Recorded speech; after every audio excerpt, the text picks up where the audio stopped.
Hello student, welcome to YouTube study. आज की इस वीडियो में यूपी बोर्ड कक्षा 10 के बच्चों का सोशल साइंस यानी कि सामाजिक विज्ञान कक्षा 10 का प्रीवियस ईयर क्वेश्चन पेपर यानी कि 2022 का बीएक्स कोड का एनालिसिस करेंगे। यानी कि देखेंगे किस तरीके से क्वेश्चन आए थे और आप बोर्ड एग्जाम 2023 देने वाले हैं तो इस पेपर को जरूर देख लीजिए। इसका आंसर कैसे आपको बोर्ड एग्जाम की कॉपी पे लिखना है इस वीडियो में आपको सिखाने वाले हैं, उत्तर कैसे देना है। तो वीडियो को लाइक कर दीजिए। अगर आप इस चैनल पे नए हैं तो चैनल को तुरंत सब्सक्राइब करके बेल आइकन प्रेस कर लीजिए ताकि आपको ऑल सब्जेक्ट की तैयारी यहां से हो सके। तो देख सकते हैं यही है 2022 का बीएक्स कोड का सामाजिक विज्ञान पेपर। और यहाँ पे देखेंगे कि देखिए आपका भी जो 2023 में एग्जाम का पेपर बनेगा ऐसा ही होगा पैटर्न। और अच्छे से समझ लेते हैं तो आपको बहुत ही काफी हेल्प मिलेगा बोर्ड एग्जाम में सीधे सीधे। तो वीडियो को पूरा बस वॉच कीजिए, अंत तक देखते रहिएगा। देख सकते हैं यहाँ पे ये जो है आपका 825 बीएक्स कोड का पेपर है, सोशल साइंस यानी कि सामाजिक विज्ञान। समय 3 घंटे 15 मिनट सेम जो मिलता है वही मिला है। इसमें भी पूर्णांक जो है 70 मार्क्स का है और सामान्य निर्देश जो दिए जाते हैं इसको आपको पढ़ लेना चाहिए।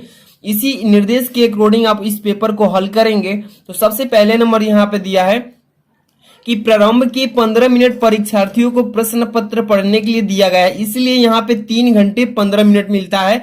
15 मिनट आपको पेपर को अच्छे से शुरू से अंत तक पढ़ने के लिए दिया जाता है ताकि कोई भी त्रुटि हो तो आप वहां पे एक्सचेंज करा सकते हैं, वहां पे टीचर से बोल करके आप उसका मतलब बारे में बात कर सकते हैं। इसलिए 15 मिनट आपको पेपर को पढ़ने के लिए दिया जाता है। ठीक है, यहाँ पे देखिए सेकंड नंबर, यह प्रश्न पत्र 2 खंड में डिवाइड होगा यानी कि बंटा रहेगा, एक क एवं ख में विभाजित होगा। ठीक है ना।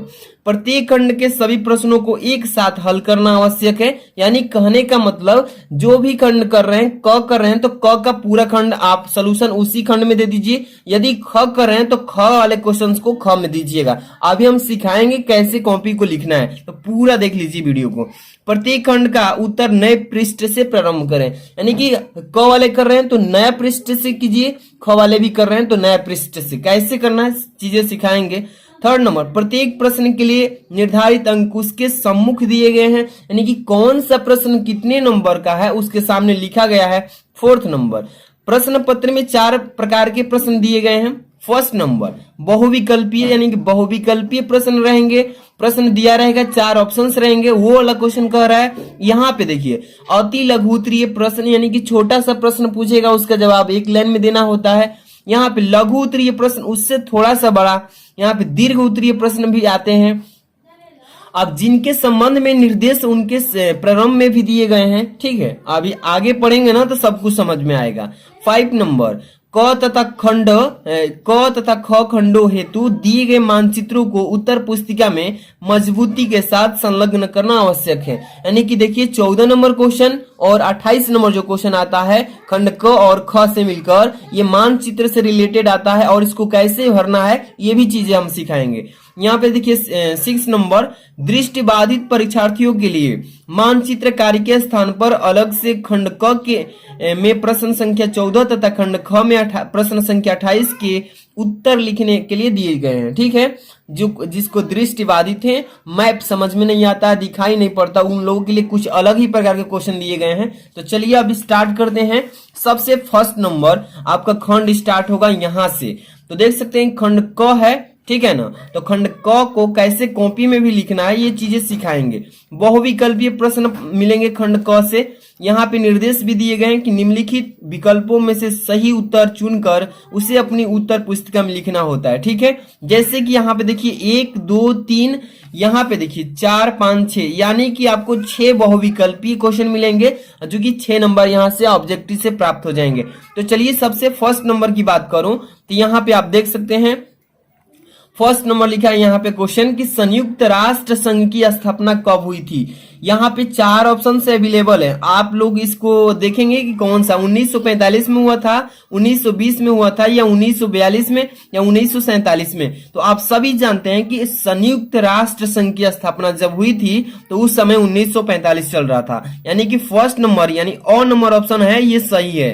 ठीक है ना। इसके बाद देखिए सेकेंड नंबर, भारत में मताधिकार की आयु क्या है, यानी मत डालने का यानी वोट करने का आयु कितना निर्धारित किया गया है। 21 वर्ष, 20 वर्ष, 25 वर्ष की 18 वर्ष। तो आप सभी जानते हैं कि जब तक आप वोटर आईडी मतलब वोटर आईडी 18 वर्ष का एज हो जाता है तो उस समय आपको मत देने का अधिकार अवेलेबल हो जाता है। तो यहाँ पे जो द नंबर ऑप्शन है 18 वर्ष, ये सही हो जाएगा। अब देखिए थर्ड नंबर, स्वराज मेरा जन्मसिद्ध अधिकार है और मैं इसे लेकर रहूंगा, किसका कथन है, किसने कहा था? तो यहाँ पे अ नंबर लिखा है गोपाल कृष्ण गोखले ने, ब नंबर बाल गंगाधर तिलक ने, स नंबर जवाहरलाल नेहरू और द नंबर महात्मा गांधी। तो आप सभी जानते हैं कि स्वराज मेरा जन्मसिद्ध अधिकार है, ये बाल गंगाधर तिलक ने बताया था, उन्हीं ने ये कथन को कहा था, यानी ब नंबर ऑप्शन सही है। इसके बाद 4 नंबर क्वेश्चन पे चलेंगे कि प्रथम विश्व युद्ध का प्रारंभ कब हुआ था, यानी फर्स्ट टाइम जब विश्व में प्रथम बार युद्ध शुरू हुआ था तो उस समय कौन सा सन चल रहा था? तो आप सबको मालूम है कि 1914 जो सन चल रहा था उसी टाइम पे प्रथम बार विश्व युद्ध हुआ था शुरुआत, ठीक है। यानी first number option is the right option. Next question 5 number, संयुक्त राष्ट्र संघ का मुख्यालय कहां पर स्थित है? तो आप सभी जानते हैं कि संयुक्त राष्ट्र जो संघ है इसका मुख्यालय कहां पर स्थित है? वाशिंगटन में, कि जिनेवा में, कि न्यूयॉर्क में, कि ऑस्ट्रिया में? तो आप सभी जानते हैं कि संयुक्त राष्ट्र संघ का मुख्यालय न्यूयॉर्क में रखा गया है, यानी बनाया गया, स्थित है। इसके बाद यहाँ पे 6 नंबर क्वेश्चन, भारत छोड़ो आंदोलन किसने प्रारंभ किया? भारत छोड़ो आंदोलन किसने प्रारंभ किया था? गोपाल कृष्ण गोखले ने, कि बाल गंगाधर तिलक, सुभाष चंद्र बोस ने, कि महात्मा गांधी जी ने? तो आप सभी जानते हैं, आपने पढ़ रखा है कि भारत छोड़ो आंदोलन ये महात्मा गांधी ने शुरू किया था, यानी कि the number option is the right option. इसमें से आपको देखिए 6 ऑब्जेक्टिव क्वेश्चन केवल खंड क से मिल गया। आपको इसको कैसे कॉपी में फिलअप करना है तो ये चीजें हम आपको बता रहे हैं। देखिए मान लीजिए कि ये आपकी कॉपी है बोर्ड एग्जाम की, ठीक है, ये बोर्ड एग्जाम की कॉपी है। आपको करना क्या है, तो आपको यहाँ पे सबसे पहले खंड वाइज करना है, नया पृष्ठ से करना है। तो यहाँ पे पहले लिखेंगे खंड, ठीक है ना, पहले क्या लिखेंगे, पहले खंड लिखेंगे कि कौन सा खंड से आप क्वेश्चन कर रहे हैं। तो खंड क है, ठीक है ना, मान लीजिए खंड कौन सा है, खंड क है। पेपर सामने रखेंगे, अभी बता रहे हैं, ठीक है। तो यहाँ पे खंड क दिख रहा है ना, तो खंड क हो गया। इसमें फर्स्ट नंबर क्वेश्चन दिख रहा है ऑब्जेक्टिव क्वेश्चन। तो चलिए खंड क हो गया, इसको अंडरलाइन भी कर देंगे तो और भी बेहतर हो जाएगा, ठीक है। अब यहाँ पे क्या करेंगे, प्रश्नोत्तर संख्या लिखेंगे, यानी प्रश्न का उत्तर डायरेक्ट हम देंगे। यहाँ पे प्रश्नोत्तर डाल सकते हैं हेडिंग, ठीक है ना। तो प्रश्नोत्तर इस तरीके से डाल देंगे, प्रश्नोत्तर संख्या डाल देंगे, ठीक है, यानी कौन सा प्रश्न का उत्तर आप दे रहे हैं डायरेक्ट।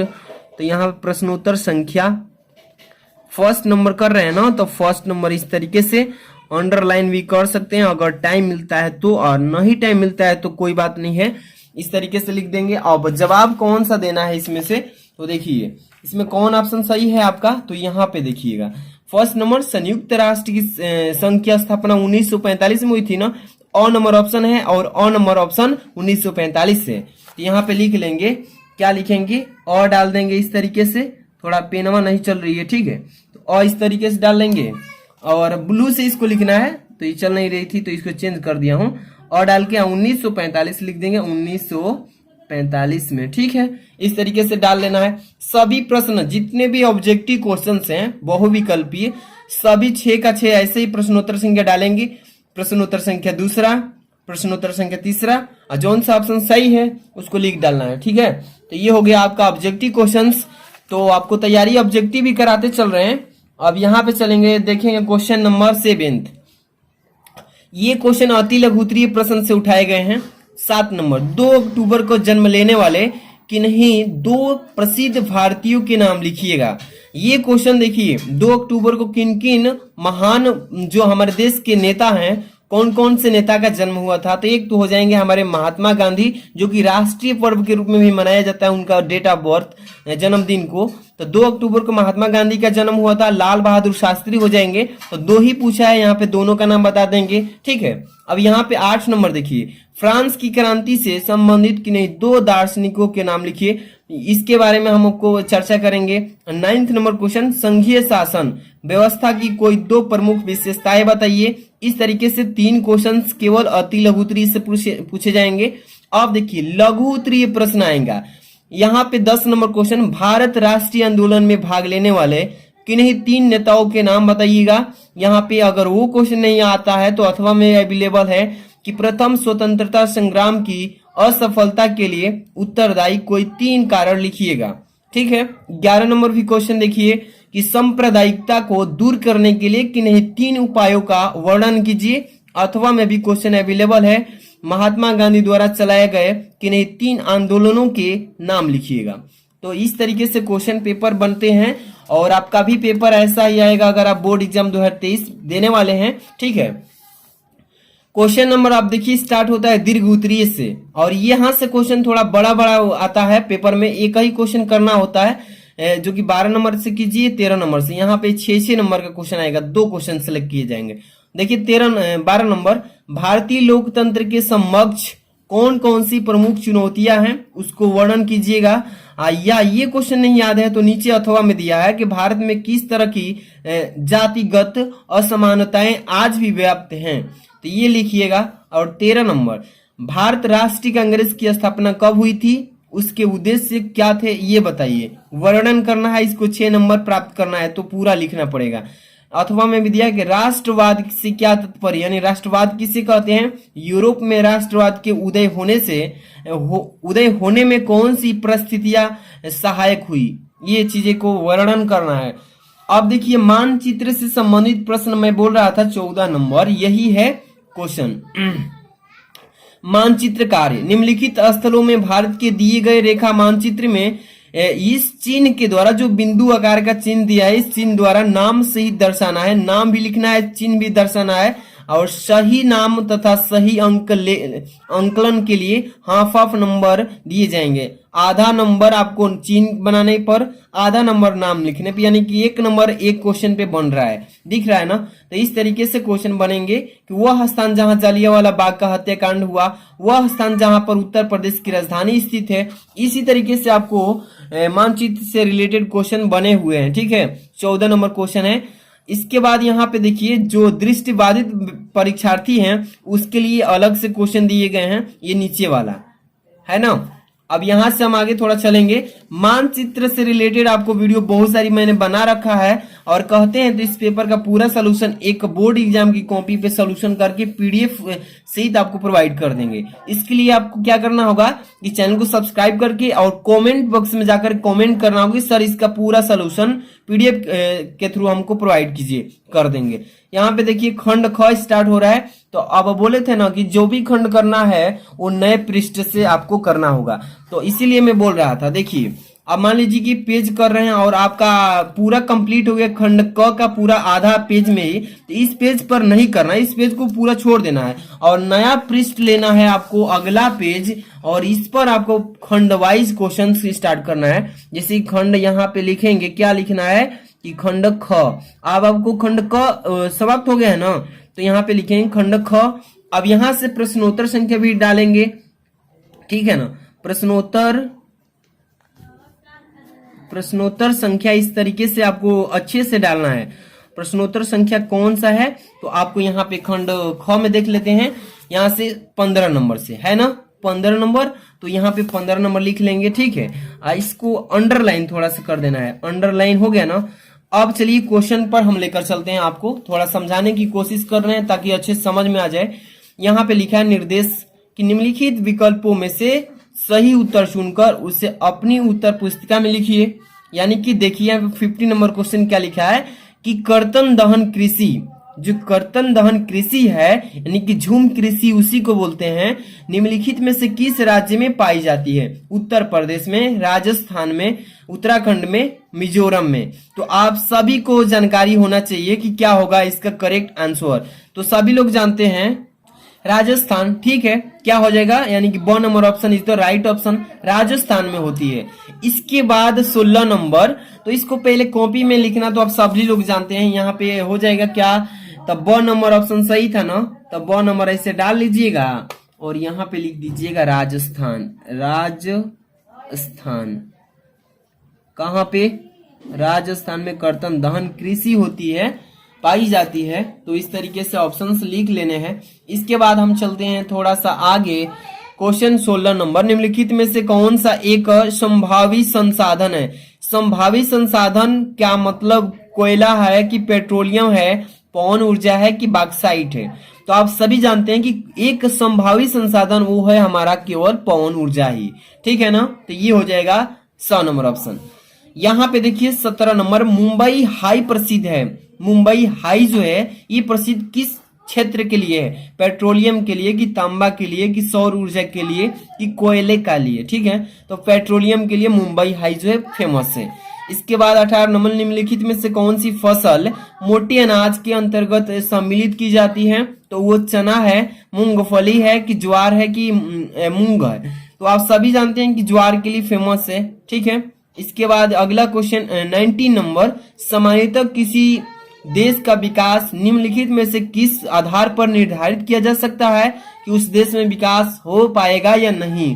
तो उसमें देखिए ऑप्शंस दिया है, प्रति व्यक्ति आय, औसत साक्षरता स्तर, लोगों की स्वास्थ्य स्थिति पर कि उपयुक्त सभी। तो ये जितने भी ऑप्शन है अवेलेबल है अ ब स, इस सभी की जरूरत पड़ेगी किसी देश का विकास के लिए। प्रति व्यक्ति आय भी चाहिए, औसत साक्षरता भी चाहिए और लोगों की स्वास्थ्य की स्थिति भी अच्छी होनी चाहिए, तब जाकर के अपने देश के प्रति अपने देश का विकास कर पाएंगे। तो ये 2 नंबर ऑप्शन सही है, ठीक है।